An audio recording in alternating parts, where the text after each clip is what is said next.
Okay, students, so we have learned rank correlation. Now we'll take a look at Carl Pearson's coefficient of correlation. Alright, so now this is a problem where we are given x and y values, and we need to find the coefficient of correlation for these two values. So now, though it is not mentioned, we'll assume that this is Carl Pearson method because the other one is given rank correlation method. Alright, so first step, write down the data. Alright, so let's write down the data. This is x, and for x the values are 46, 54, 56, sorry, 56, 56, and 58, 60, and 62. Alright, now we'll leave two columns in between. Or let's leave two columns, and then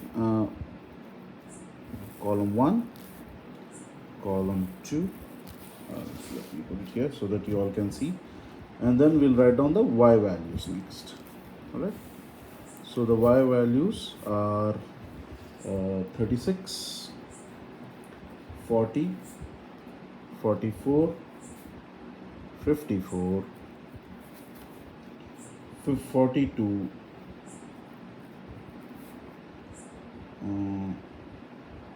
36, 40, 44, 54, 42, 58,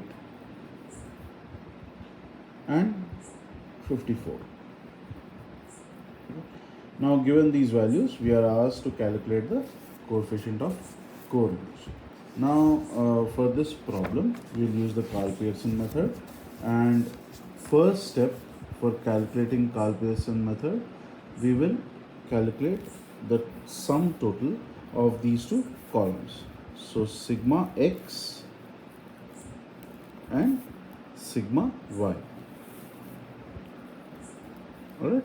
So sigma x is equal to 2 plus 8, 10, 10 plus 6, 16, 16 plus 6, 22, 26, 32, 3 carry forward, 3 plus 6, 9, 9 plus 6, 15, 15 plus 10, 25, 35, 39, 392. Alright. And sigma y, 6, 10, 14, 16, 20, 28, and 2, 3, 5, 5 plus 5, 10, 18, 22, 32, 328. Right. Now, how many values we have? 1, 2, 3, 4, 5, 6, 7. So, first step is we find out the means of the two series. So, the mean for x is sigma x by n. This is equal to 392 by 7. So that comes to 7 5s are 35, 7 6 are 42. 56 is our x bar. Similarly, y bar is equal to sigma y by n. Sigma y was 328 divided by 7. So when we divide by 7, we get 7 4 28, and that leaves us with 48. So that gives us 7 6 are 42. The 6 60. So 7 8s are 56. 40. Somewhere around 46.86. All right. So now the first step is over. We have calculated the means of the two series. Now the second step, and very important step, where you have to be very careful not to commit any errors. So we are calculating dx in this column, where dx is x minus the mean. All right, So for every x value, we'll subtract the mean from it. Now what was the mean? Mean was 56. So here x minus 56. Now 46 minus 56 gives us, let me do on the side here the calculations. So 46 minus 56 is equal to minus 10.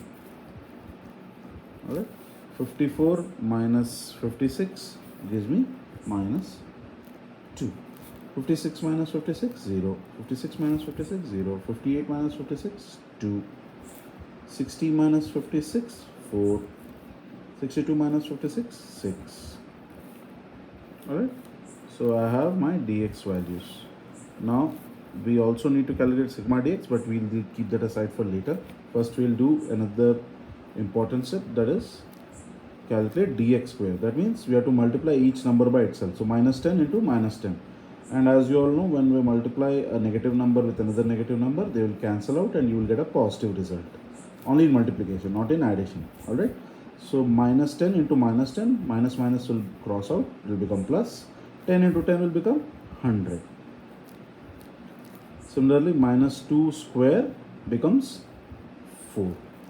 0, 0, 4, 16, 36. Now before we move on, let's calculate the sums. So sigma dx is equal to sum of these values. Now some of you are not very comfortable with math. You can calculate this as in your calculator as 2 plus 4 plus 6 minus 10 minus 2. Alright, don't go minus 10 minus 2 minus 2 minus 4 minus 2. No, don't do that. Take all the positive values, add them together and subtract the negative values from it. So minus 10 minus 2. Alright, so when we do that, I am doing this manually. So 2 and minus 2 will get cancelled out. 4 and 6 minus 10, this will get cancelled out. We only get 0 here.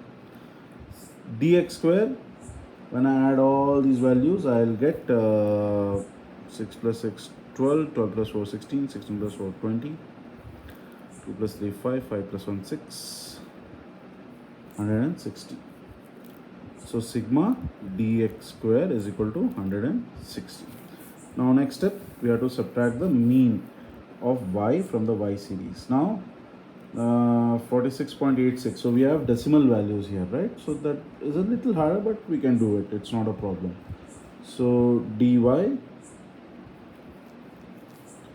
dy is equal to y minus y bar, which is y minus mean of y. Now I'll let you know on a secret. Whatever the deviation value, sigma dy and sigma dx will always give you 0 as the sum when we take minus mean. Alright, when it is assumed mean, it won't work, but always this column sum will come equal to 0. But anyways, we'll see that now again. So 36 minus 48.86, 46.86. Now those of you who are not comfortable with math, you can do this on your calculator as I've already mentioned, but I don't need to do that. It is quite simple for me. So this gives me minus 10.86. Next, 40 minus 46.86 gives me minus 6.86. Alright, 44 minus 46.86 will give me minus 2.86. 54 minus 46.86, this I'll have to check out. So this will give me 4 minus 4, 0, 13, no, so wait a second. Yeah, so 7.14. Oh, yeah, I got 7.1. All right. So please be careful when you're doing these calculations. Okay. Now 42 minus 46.86. This will give me minus 4.86. 58 minus 46.86 will give me 11.14. 54 minus 46.86 will give me 7.14. Please use a calculator if you're not comfortable with math. Don't rely on manual calculations by write me, otherwise you will commit errors. Only if you are comfortable with math, then do this. Now calculating squares is beyond me, so I'll use a calculator to do this. So I'll multiply 10.86 into 10.86. This will give me 117.94. Alright. Then 686 into 686, 47.06. When I am saying 686, please don't mind. It's 6.86. I know that. For me, it is easier to do it that way, but you guys do it the way you find it comfortable. So 2.86 into 2.86 gives me 8.18. 7.14 into 7.14 gives me 50.98.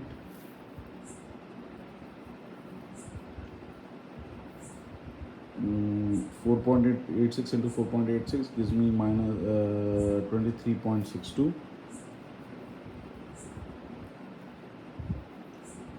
11.14 into 11.14 gives me 124.1.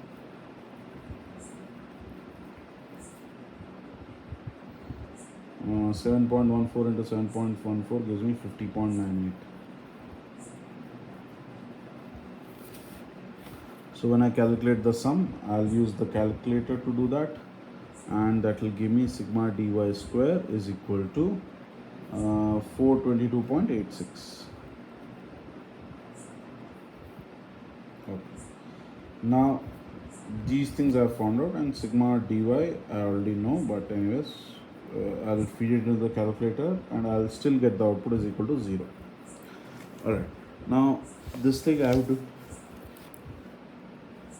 tell you guys, I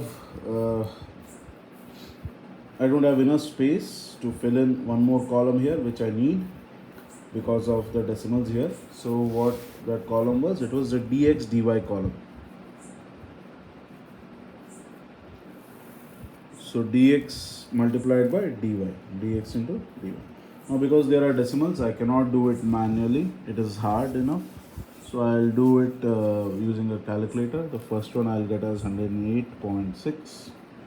The second one I'll get as 13.72. So I hope you guys understand what I'm doing is I'm taking the dx value minus 2, multiplying it with minus 6.86, which gives me 13.72. Alright. So same thing now. 0 into anything, 0. 0 into anything, 0. Right. Next is 2 into 4.86. And I am very sure all of you are very comfortable calculating this. Minus 9.72. Then 4 into 11.14 gives me 44.56. Last step, 6 into 7.14 gives me 42.84. And now the sum of all these values, so sigma dx dy, when I calculate, I get the value is equal to 200.